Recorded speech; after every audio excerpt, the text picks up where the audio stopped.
Hello there and welcome to this new video. It's Derek, your online English teacher with Scottish. Et dans la vidéo du jour, nous allons voir ces 20 mots sophistiqués que tu dois absolument connaître en anglais pour te faire passer pour une personne exceptionnelle. Alors si toi aussi tu vas encore améliorer ton anglais dans cette belle journée, et ben je t'invite tout de suite à faire quelques petites démarches. La première chose, c'est de liker cette vidéo, de t'abonner, de bien mettre la cloche. Et oui, fais-le, je fais du forcing. Tu peux aussi me retrouver sur Instagram, sur Facebook, sur TikTok, sur tous les réseaux sociaux. Et tu vas aussi pouvoir me laisser un commentaire parce que j'aimerais savoir comment est-ce que ces mots que je vais te développer, comment est-ce qu'ils t'aident. Et maintenant, on va bientôt, bien sûr, voir le jingle. Let's go!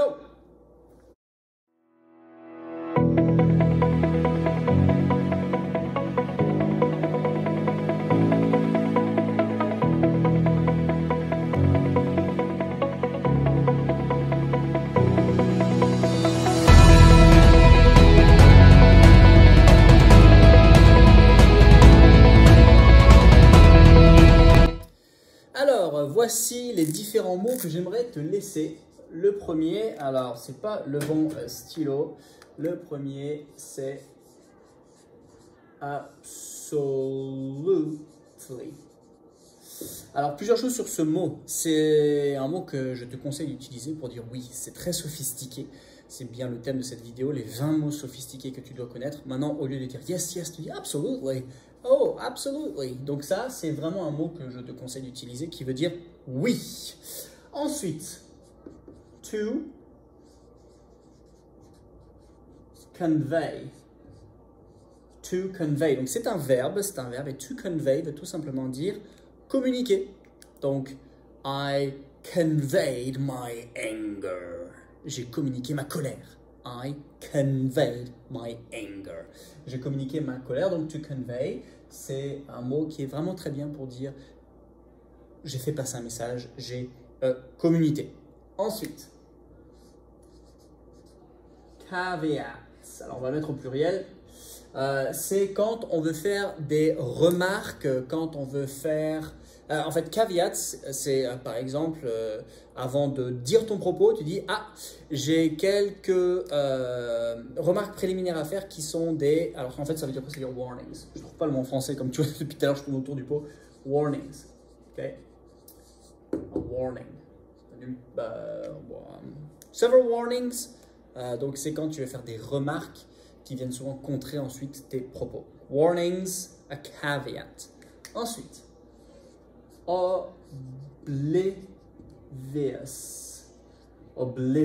Alors, quelqu'un qui est oblivious, c'est quelqu'un qui n'en a que faire de ce qui lui arrive. Okay? Imagine, tu es en train de te balader, par exemple, là on parle d'un sujet très sérieux, hein, la guerre en Ukraine, à Kiev. Tu te balades dans les rues de Kiev, you're oblivious of what's happening. Tu zappes complètement ce qui est en train de se passer et tu te balades au milieu des rues. Ça, c'est également un mot que tu peux avoir, un mot très sophistiqué. Ensuite, lethal. Lethal. Fatal. Mortel. It's lethal. C'est mortel. Fatal. L'arme fatale. Lethal weapon. Okay? Donc ça veut dire mortel. Et souvent, ça va avec weapon. Ensuite, nefarious. N-E-F. Nefarious. Ici, c'est criminal. Alors, en fait, c'est toujours cette idée. L'idée du mot sophistiqué, c'est trouver un synonyme d'un mot que tout le monde connaît, mais en fait, de donner cette impression. Ah, mais oh, il connaît des mots intéressants. Donc, tu dis criminal? Oui, je comprends. Nefarious. Okay? A nefarious act. Okay? Donc, en fait, tout simplement, là, tu es en train de dire un acte criminel. Okay? J'ai mis, bien sûr, toutes mes notes ici. Celui-là. Abhor.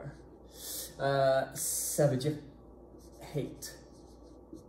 Je déteste. Cela me répugne. Ce qui se passe en ce moment. I abhor war.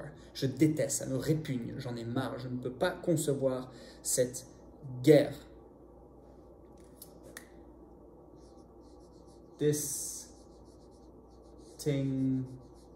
distinguish.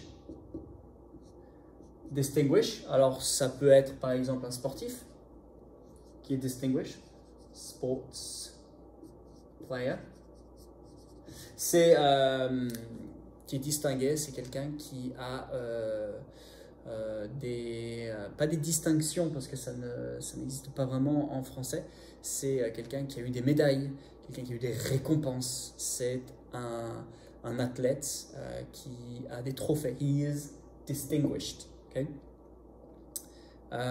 Ensuite, unfounded. Là, c'est quasi transparent. Ça n'a aucune raison valable. It's unfounded. C'est sans raison. C'est pas fondé. C'est pas du tout fondé comme attaque, comme raisonnement, comme objectif. Unfounded. Et dernièrement, till next time. Jusqu'à la prochaine fois, à la prochaine. Et oui, till next time. Et en fait, devant, tu as until. Mais souvent, on ne dit pas until. Ah oui, parce que comme je t'ai dit, il y a 20 mots sophistiqués. Là, je t'en ai mis que 10. Dis-moi lesquels est-ce que tu vas utiliser cette semaine. Tu as une semaine pour pouvoir les utiliser. Tu me mets un mot plus bas pour me dire je vais utiliser celui-ci, celui-ci, celui-là. Absolutely to convey caveats, oblivious, lethal, nefarious, abhorred, distinguished, and founded. Till next time. Je te retrouve moi. Till next time. I'll speak to you soon. Bye bye.